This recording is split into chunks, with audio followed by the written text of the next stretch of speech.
Assalamualaikum warahmatullahi wabarakatuh. Selamat jumpa kembali sahabat-sahabat viewer dan subscriber channel Titah Misteri. Kali ini kami akan membawakan sebuah kisah misteri dengan judul Babi Ngepet, Hilangnya Hati Nurani. Selamat mengikuti.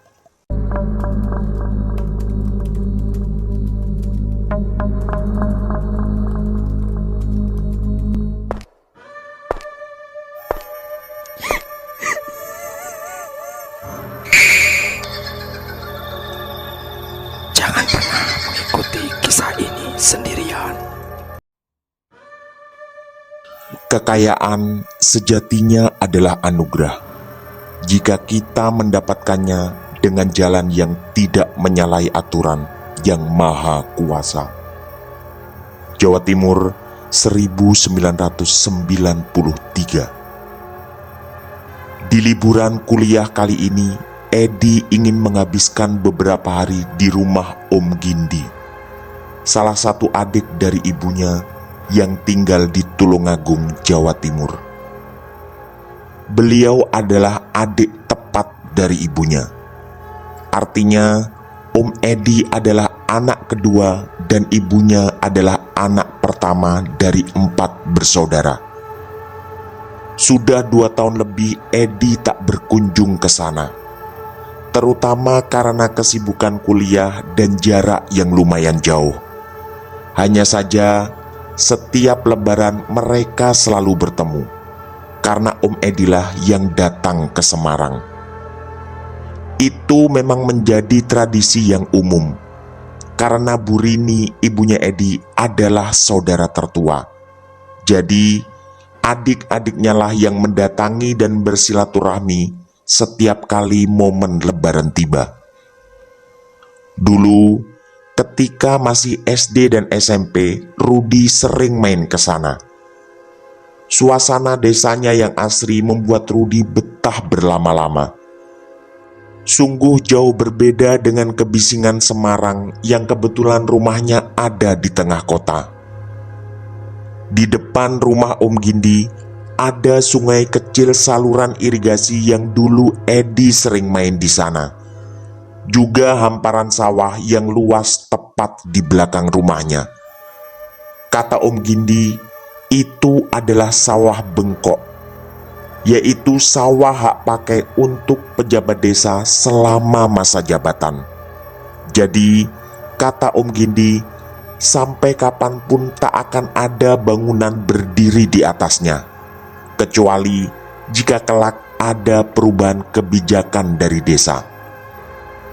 Setelah perjalanan bis yang melelahkan dan ojek selama sekitar 20 menit, sampailah Edi di rumah pamannya. Seperti yang dari kemarin dibayangkan, desa ini masih sangat asri. Om Gindi dan Tante Wanti, istrinya, segera menyambut dengan hangat. Mereka tentu agak terkejut karena Edi memang tak pernah mengabarkan rencana kedatangannya. Obrolan pertama pasti dengan saling bertanya kabar, juga tentang kondisi bapak dan ibunya, yang dijawab Edi dengan sopan. Alhamdulillah, semuanya sehat, Om. Dan seperti biasa pula, setiap kali ada tamu jauh, Tante Wanti langsung sigap menyiapkan aneka makanan di dapur. Edi juga menyampaikan salam dari bapak dan ibunya, serta mengatakan bahwa dia ingin menginap di rumah Om Gindi selama 3 hari. Kata Edi, dia benar-benar merindukan saat-saat dulu ketika bermain seru di sungai depan rumah dan sawah belakang rumah Om Gindi. Tapi kata Om Gindi, sungai irigasi di depan rumahnya sudah agak kotor. Jadi, sudah lama tidak ada anak kecil yang bermain di sana. Hanya saja, kalau sawah di belakang rumah masih tetap asri seperti dulu. Dan kebetulan, kali ini panen baru saja selesai. Jadi banyak anak-anak kecil yang bermain di sana sambil menunggu beberapa hari lahan dipersiapkan ketika musim tanam telah tiba kembali. Setelah makan siang, Edi dipersilakan istirahat di kamar depan. Kamar itu memang jarang dipakai dan biasanya terisi hanya jika ada tamu jauh. Dan setiap Edi ke sana, termasuk bersama bapak dan ibunya, kamar depan itulah yang dipakai. Setelah bangun dan sholat asar, Edi melangkah ke sawah belakang rumah. Ada nuansa nostalgia yang kuat. Betapa dulu dia bersama Santo, anak satu-satunya Om Gindi, sering main di sawah itu. Hanya saja Santo kuliah di Jakarta dan tidak pulang liburan kali ini. Terngiang lagi di benaknya ketika dulu dia berlari-lari di pematang sawah ini sambil mencari kodok atau belalang. Juga berkejar-kejaran ketika ada layang-layang yang putus. Ternyata benar, tak banyak yang berubah. Hamparan sawah yang memanjakan mata begitu sejuk dipandang. Ada kedamaian yang ditawarkan. Udara yang sejuk juga terasa berbeda dengan yang dihirupnya di kota Semarang yang mulai terkontaminasi oleh aneka polusi. Di sana ada sepetak kecil sawah yang agak kering. Mungkin itu adalah bekas lahan padi yang belum lama panen. Edi melihat ada 4 anak kecil yang sedang bermain. Secara terpisah, mereka bermain membuat gundukan-gundukan dari tanah liat. Sambil berceloteh lucu, 4 anak itu terlihat bahagia. Sungguh pemandangan indah di desa. Kesederhanaan yang membahagiakan benar-benar terlukis di sana. Sebagai orang yang sehari-hari hidup di tengah kota, suasana seperti ini terasa sangat mahal. Edi pun tertarik dan mendekati mereka satu persatu, sambil memberi masing-masing anak itu selembar uang 1000-an. Edi pun lalu menanyakan nama mereka. Wajah-wajah anak-anak itu terlihat riang dan menggemaskan ketika menerima uang. Nama mereka adalah Bambang, Budi, Fandi, dan Ansori. Entah permainan apa yang sedang mereka jalankan. Yang jelas, walau terpisah ketika membuat gundukan-gundukan tanah, tawa mereka terdengar begitu renyah. Setelah sekitar 15 menit mengamati mereka, Edi pun kembali ke rumah pamannya. Di sana dia bercerita bahwa 4 anak yang ditemui benar-benar mengingatkannya ketika dulu bermain dengan Santo. Malam harinya, Edi bercengkrama dengan Om Gindi dan Tante Wanti, sambil menikmati ubi goreng yang kata Om Gindi adalah hasil dari kebun kecil di belakang rumah. Pamannya itu juga bercerita bahwa dulu ubi goreng seperti ini adalah makanan kesukaan Mbah Karto, yang adalah kakek Edi. Suasana begitu hangat dan cerita-cerita tentang masa lalu, serta tak lupa mereka membahas silsilah keluarga. Juga kebiasaan almarhum Eyang Kakung dan Eyang Putri, atau kakek dan nenek, yang memang disinilah dulu kampung halamannya. Keesokan harinya, kegiatan Edi juga sama. Sore hari melihat anak-anak bermain di sawah belakang, dan malam hari ngobrol bersama om dan tantenya. Formasi anak-anak yang bermain pun sama. persis seperti kemarin. Bambang, Budi, Fandi, dan Ansori yang ternyata sedang bermain permainan yang sama pula, membuat gundukan-gundukan dari tanah dengan posisi yang agak terpisah masing-masing. Entahlah, mungkin sedang jadi tren bagi anak-anak kecil di kampung ini. Seperti kemarin juga, Edi membagikan masing-masing selembar uang 1000-an untuk keempat anak itu. Terlihat lagi mereka begitu bahagia. Tapi di hari ketiga ada yang berbeda. Seperti 2 hari sebelumnya, Edi selalu menyiapkan 4 lembar uang 1000-an untuk dibagikan ke masing-masing anak. Tapi kali ini suasana agak sepi. Hanya ada 1 anak yang terlihat bermain, dan itu adalah Ansori. Entah kemana ketiga orang temannya. Karena sudah diniatkan dari tadi, uang 4.000 itu pun diberikan semua pada Ansori. Seperti kemarin-kemarin, anak kecil itu terlihat malu-malu dan lalu berlari menjauh. Mungkin dia kali ini merasa tidak nyaman karena tidak didampingi oleh ketiga temannya. Tanpa curiga apapun, Edi kembali ke rumah Om Gindi. Kebetulan Om Gindi masih berada di sawahnya. Dan Edi iseng-iseng menanyakan pada Tante Wanti tentang 4 orang anak kecil yang beberapa hari ini ditemuinya di sawah belakang. Awalnya, Tante Wanti menceritakan bahwa anak-anak tetangga memang sering bermain di sana. Bahkan, anak-anak itu minta air minum pada Tante Wanti ketika mereka kehausan. Selain itu, mereka juga sering memanjat pohon jambu kecil di depan rumahnya.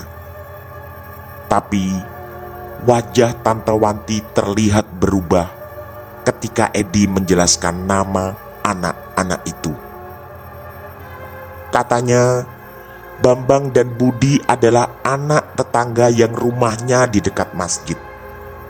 Sedangkan Fandi, rumahnya di RT sebelah, tapi memang sering bergabung main dengan anak-anak sini. Kata Tante Wanti, mereka seumuran, dan umur mereka sekitar 8 tahunan. Tapi untuk Ansori ada yang berbeda. Tante Wanti bahkan terlihat tak berani menjelaskan lebih lanjut, dan mengatakan biar nanti malam Om Gindi yang menjelaskan. Kata Tante Wanti lagi, dia tak sanggup bercerita tentang Ansori. Edi tentu sangat terkejut. Rasanya tak ada yang aneh dengan keempat anak itu, termasuk Ansori. Tapi melihat wajah pucat tantenya, Edi meyakini pasti ada sesuatu tentang Ansori. Malam harinya, setelah makan malam bertiga, Om Gindi mengajak Edi bercerita di ruang tamu. Tak seperti kemarin-kemarin, di mana mereka bercengkerama di teras depan. Melihat gelagat Om Gindi, sepertinya Tante Wanti sudah bercerita tentang 4 anak yang ditemui Edi beberapa hari ini. Dan mungkin semua penasarannya akan terjawab sebentar lagi. Termasuk penyebab kenapa Tante Wanti sampai mengaku tak sanggup bercerita. Om Gindi mengawali obrolan malam itu dengan sebuah tarikan nafas panjang, sambil matanya terlihat menerawang jauh. Ini membuat Edi semakin penasaran. Sejak hari pertama datang, pamannya ini selalu terlihat santai ketika bercerita tentang apapun. Sungguh berbeda kali ini. Lalu, cerita dari Om Gindi membuatnya merinding. Sama seperti istrinya, Om Gindi juga menjelaskan bahwa Bambang, Budi, dan Fandi adalah anak para tetangga, tapi tidak dengan Ansori. Om Gindi tak benar-benar yakin kalau anak keempat yang ditemui Edi adalah Ansori. Karena di kampung ini hanya ada satu anak bernama Ansori, dan dia sudah meninggal sekitar 6 bulan yang lalu. Edi pun semakin merinding.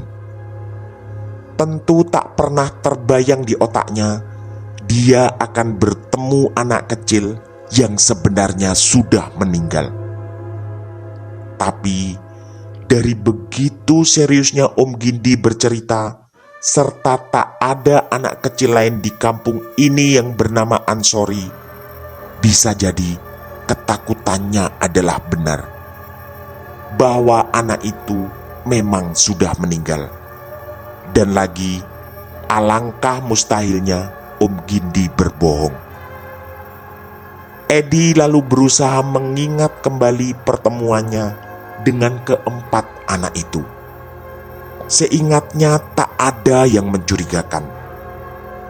Om Gindi lalu bersikukuh bahwa jika memang anak itu adalah Ansori, dia benar-benar sudah meninggal 6 bulan yang lalu. Bulu kuduk Ansori terasa berdiri semakin tegak. Ini benar-benar sama sekali di luar bayangannya. Tapi ternyata bukan itu bagian yang paling memilukan.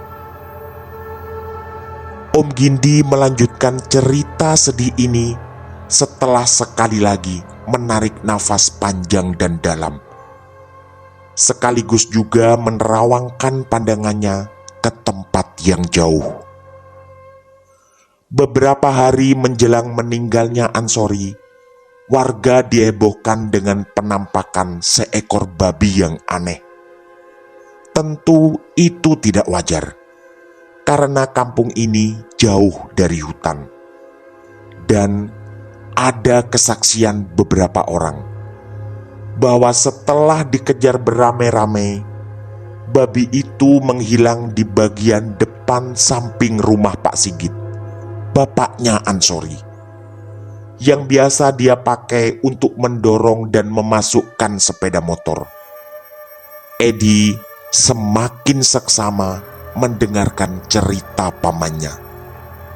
Kata Om Gindi lagi, sebenarnya beberapa minggu sebelumnya juga ditemukan babi yang aneh, terutama oleh warga yang sedang bertugas ronda. Kejadiannya pun bukan hanya sekali dua kali, dan babi itu tiba-tiba menghilang setelah dikejar beramai-ramai. Tapi baru kali itu terlihat jelas bahwa makhluk berwujud babi itu menghilang dan masuk ke rumah Pak Sigit. Memang sudah cukup lama warga mengalami keresahan, yaitu banyaknya laporan orang yang kehilangan uang secara ajaib. Warga pun banyak yang bersatu dalam tuduhan yang sama, bahwa Pak Sigit menjalani pesugihan babi ngepet. Apalagi kejadian hilangnya babi di tempat itu terulang di keesokan dan lusa malamnya. Pendapat itu diperkuat dengan fakta bahwa sebelumnya Pak Sigit termasuk salah satu orang termiskin di kampung ini, yang tiba-tiba mendadak menjadi kaya tanpa jelas dari mana asal-usulnya. karena tak pernah terlihat dia mempunyai bisnis apapun. Juga orang tua dan mertuanya bukan orang kaya. Jadi mustahil kekayaan itu didapatnya dari warisan. Sambil mengecilkan volume suara, Om Gindi mengatakan bahwa rumah Pak Sigit tidaklah terlalu jauh.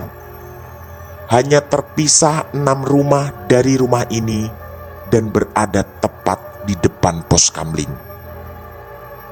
Warga pun tersulut amarah ketika itu, terutama setelah beberapa hari kemudian Ansori, anak Pak Sigit, meninggal secara tiba-tiba. Hal itu juga diperkuat kabar yang beredar bahwa jasad Ansori seperti orang yang hangus terbakar. Pak Sigit memang juga terlihat bersedih, tapi banyak yang tidak percaya dan menganggap semua kesedihan itu hanyalah pura-pura untuk menutupi aksinya. Untungnya pemakaman Ansori terbilang lancar. Tak ada keanehan lain selama proses pemakaman itu. Tuduhan pun kemudian menjadi semakin kuat, plus satu dugaan baru, bahwa Ansori telah menjadi tumbal atas pesugihan yang dijalani bapaknya. Sambil beberapa kali menggelengkan kepala, mata Edi berkaca-kaca mendengar cerita sedih nan memilukan itu. Om Gindi lalu mencecar Edi tentang bagaimana ciri anak yang mengaku bernama Ansori. Om, kulitnya hitam kecoklatan, rambutnya ikal dan kaki kirinya kayak agak pincang gitu. Begitu jawab Edi. Om Gindi pun mengangguk berkali-kali, sambil menekankan bahwa memang seperti itulah kondisi fisik almarhum Ansori. Edi lalu merasakan ketakutan yang semakin menyelimuti. Bukan hanya mengejutkan, ini sangat mengerikan. Sejak pertama kali melihat keempat anak-anak bermain, tak sedikit pun dirinya mencurigai sesuatu. Semuanya normal, dan anak-anak itu terlihat sangat bergembira setiap kali dikasih uang, termasuk si Ansori. Bahkan tak ada yang aneh juga dengan suara mereka ketika tertawa dan ketika menyebutkan namanya satu persatu. Setelah menyalakan batang rokok kedua, Om Gindi melanjutkan lagi cerita menakutkan itu. Ketika itu katanya amarah warga benar-benar memuncak. Entah siapa yang awalnya memprovokasi, sehingga banyak warga berdatangan membawa aneka balok kayu dan minyak tanah. Keadaannya sangat genting dan ada beberapa suara yang berteriak bahwa rumah Pak Sigit harus dibakar. Karena sudah tak terhitung berapa kali warga kehilangan uang secara ajaib. Kata Om Gindi, melihat banyaknya orang yang membawa minyak tanah, rasanya tak sulit untuk meluluh lantakan rumah Pak Sigit yang besar itu. Om Gindi bahkan jujur mengakui, beliau adalah salah satu warga yang juga ikut dalam demo besar-besaran itu, walau tak sempat membawa minyak tanah dari rumah. Untungnya ada beberapa sesepuh yang kemudian turun tangan mencegah massa, dan akhirnya tindakan anarkis penuh amarah itu bisa digagalkan. Selain kepala desa dan kepala dusun, ada juga beberapa guru ngaji yang sangat dihormati warga, sehingga kejadian mengerikan lain bisa dicegah. Ketika itu Pak Sigit sempat diamankan ke rumah Ustadz Yahya, salah satu guru ngaji yang tak terlalu jauh dari rumahnya. Pak Sigit dan rumahnya selamat dari kemarahan warga. Walau semua orang ketika itu terlihat bersungut-sungut ketika disuruh pulang ke rumah masing-masing. Sempat terdengar kasak-kusuk akan ada demo kedua, tapi untungnya itu tak pernah terjadi. Dan sejak saat itu, kegiatan ronda semakin digalakkan, termasuk Gindi yang mendapat giliran seminggu sekali. Sampai-sampai ada beberapa orang yang menjaga secara khusus di depan rumah Pak Sigit dan mengantisipasi jika babi itu terlihat lagi dan menghilang di sana. Untungnya tak pernah lagi ada laporan penampakan babi di tengah malam, dan tak ada juga warga yang mengaku kehilangan uang. Kondisi kampung berangsur aman. Entahlah, apakah Pak Sigit sudah insaf dengan babi ngepetnya, atau dia mencari korban pemilik uang di desa lain. Karena menurut cerita yang pernah didengar, pesugihan babi ngepet tidak harus mencari korban yang dekat dari rumah pelaku. Yang jelas, kondisi kampung ini perlahan mulai kondusif kembali. Hanya saja, bahkan sampai saat ini, Pak Sigit dan istrinya benar-benar dikucilkan. Setiap kali ada acara hajatan atau semacamnya, tak ada warga yang mengundang. Hanya ada beberapa tokoh agama yang tetap mengundang Pak Sigit ketika mengadakan acara. Dan itu pun mungkin karena kasihan padanya. Selain tokoh-tokoh agama, tak ada yang mau bergaul dengan Pak Sigit atau istrinya. Anak tertuanya pun terlihat malu-malu setiap kali keluar rumah. Pendek kata, warga benar-benar menghukum Pak Sigit dan keluarganya secara sosial. Om Gindi juga menyisipkan keterangan bahwa Ansori adalah anak kedua dan bungsu dari Pak Sigit. Bahkan untuk menggarap sawahnya yang berhektar-hektar, Pak Sigit harus mencari pekerja dari tempat yang jauh. Tak ada satupun tetangga yang mau bekerja di sawahnya. Ketakutan warga adalah mereka akan dijadikan tumbal berikutnya. Itu sudah terlanjur menyebar di masyarakat. Di sini Om Gindi mengaku tak terlalu paham. Apakah bisa sebuah pesugihan babi ngepet menumbalkan orang di luar keluarganya? Untuk kesekian kalinya, Edi manggut-manggut sambil meratapi betapa Pak Sigit benar-benar tak punya hati nurani. Mencuri uang warga lewat babi ngepet dan lalu menumbalkan anaknya. Jika memang semua tuduhan benar adanya. Edi lalu bertanya, apakah mungkin semua tuduhan warga pada Pak Sigit salah dan dia hanya menjadi korban fitnah atau semacamnya. Menurut Om Gindi, kemungkinan itu tetap ada, walau sepertinya sangat kecil, karena semua rangkaian kejadian mengarah ke sana, yaitu Pak Sigit adalah pelaku pesugihan babi ngepet yang tega menumbalkan anaknya. Setelah cerita mengerikan itu, Edi pun disuruh tidur. Ini adalah malam terakhir dan besok pagi dia harus pulang kembali ke Semarang. Di dalam kamar, semua cerita tentang Ansori terngiang-ngiang di benaknya.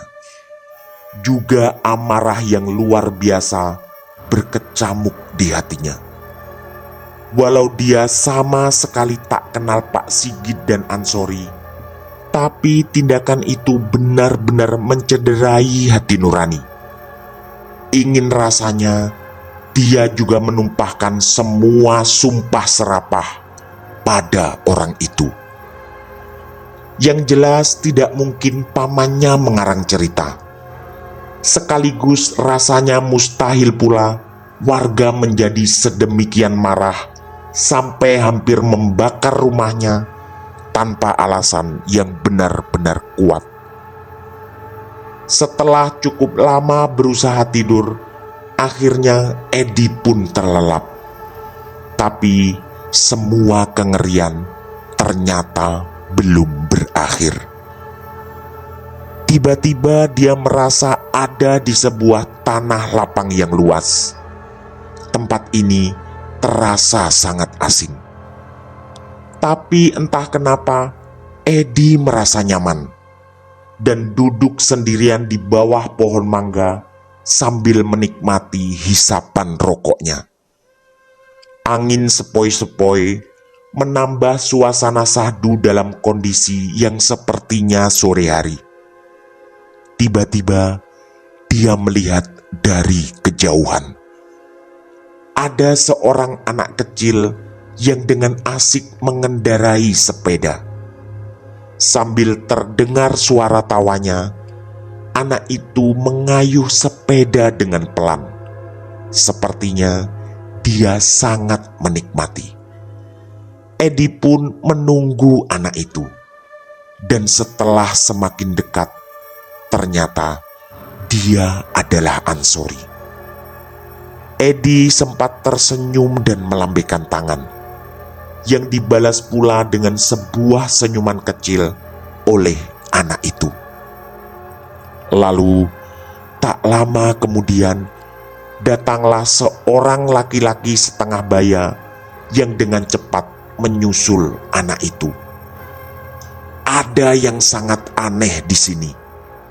Bapak berkacamata itu mengendarai seekor babi. Ya, itu benar-benar seekor babi besar dan terlihat jelas di mata Edi. Wajah bapak itu terlihat tenang dan nyaris tanpa ekspresi. Lalu, ini yang mengejutkan. Dengan cepat bapak itu mengejar Ansori dan lalu menyahut tubuh mungilnya. Anak kecil itu tentu tak berdaya. Ansori terlihat meronta dan sesaat kemudian mereka lenyap entah kemana. Kejadian itu berlangsung begitu cepat. Tapi sesaat sebelum lenyap, telinga Edi sempat menangkap suara teriakan anak kecil itu yang melolong-lolong sekuat tenaga. Ansori dibawa oleh seorang bapak berkacamata yang mengendarai seekor babi. Edi pun lalu terbangun dengan keringat dingin membasahi tubuhnya. Sejak dulu, dia memang seperti ini. Entah kelebihan atau kekurangan, tapi beberapa kali dia mengalami mimpi yang seperti ada hubungannya dengan kejadian di alam nyata. Termasuk ketika dulu ada salah satu teman kuliahnya di Semarang yang meninggal. Dimimpikannya semalam sebelum kejadian. Temannya yang bernama Rino itu dibawa lari oleh seorang sopir bus dalam mimpinya. Dan keesokan harinya, Rino mengalami kecelakaan.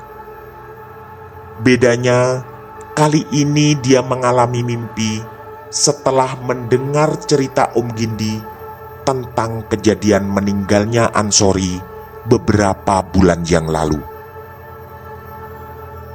Karena sayup-sayup suara adzan subuh terdengar berkumandang, Edi segera ke kamar mandi dan bersiap sholat subuh. Mimpi yang baru saja dialaminya terasa begitu nyata. Bahkan sampai saat ini dia masih bisa mengingat jelas wajah dari bapak berkacamata itu. Seorang laki-laki yang dengan sangat aneh mengendarai seekor babi. Setelah sholat, Edi mengemasi semua pakaian.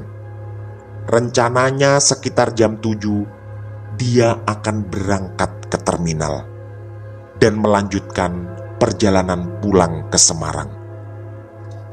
Kisah tentang Ansori dan mimpi mengerikan tadi malam tak henti-henti menari di benaknya.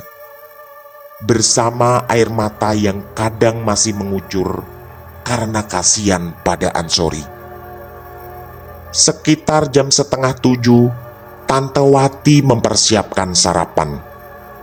Om Gindi lalu mengajak Edi sarapan karena sejak tadi malam dia sudah mengabari rencana pulang jam 7 pagi. Tak lama kemudian, Om Gindi berjalan ke rumah salah satu tetangga yang kebetulan berprofesi sebagai tukang ojek. Setelah tukang ojek itu datang dan semuanya siap, Edi pun berpamitan pulang. Tak lupa Om Gindi dan Tante Wanti berpesan agar berhati-hati, serta menitipkan salam pada kedua orang tuanya. Mimpi tadi malam disimpannya rapat-rapat dan tak diceritakan pada paman maupun bibinya. Dalam hati dia berpikir, biarlah ini jadi rahasia dalam dirinya di acara liburan kali ini. Dan lagi, dia tak ingin semakin tenggelam dalam kesedihan jika menceritakan mimpi itu.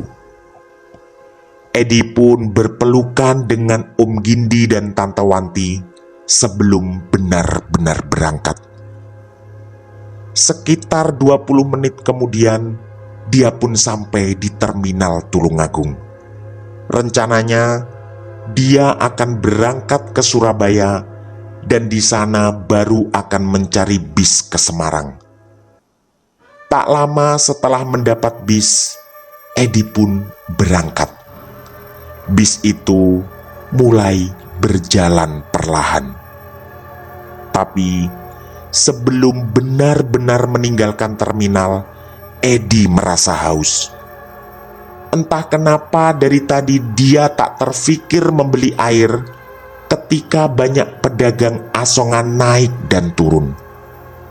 Untungnya ada pedagang asongan yang agak berlari menawarkan dagangannya di samping bis yang mulai berjalan perlahan.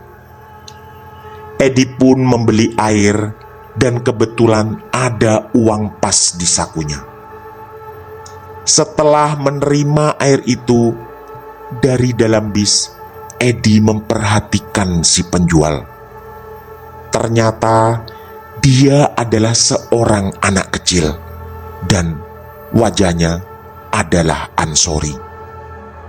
Edi sempat menggosok-gosok matanya karena tak percaya, tapi hasilnya tetap sama. Anak kecil penjual asongan itu benar-benar berwajah Ansori. Juga Edi mengenali dari cara berjalannya yang agak pincang, persis seperti yang ditemuinya di sawah belakang rumah Om Gindi. Entahlah, apakah ini hanya sebuah halusinasi? Yang jelas, semuanya terasa tidak masuk akal. Juga ingatannya yang tiba-tiba datang tentang seorang bapak berkacamata dalam mimpi tadi malam, yang membawa Ansori dengan mengendarai seekor babi. Wajah itu begitu jelas, Dan entahlah apakah dia adalah Pak Sigit, bapaknya Ansori. Dan apakah wajah Pak Sigit memang seperti itu? Air mata Edi kembali mengucur, mengiringi perjalanannya menuju kota pahlawan Surabaya. Tamat. Demikian kisah misteri dari kami, Babi Ngepet, Hilangnya Hati Nurani. Semoga kisah-kisah kami cukup menghibur dan menemani sahabat semua. Mohon maaf apabila terdapat kesalahan dalam pemilihan atau penuturan kata. Kami dari tim Titah Misteri mengucapkan terima kasih. Dan wassalamualaikum warahmatullahi wabarakatuh. Pesan saya, jangan bercermin sendirian di tengah malam. Sampai jumpa.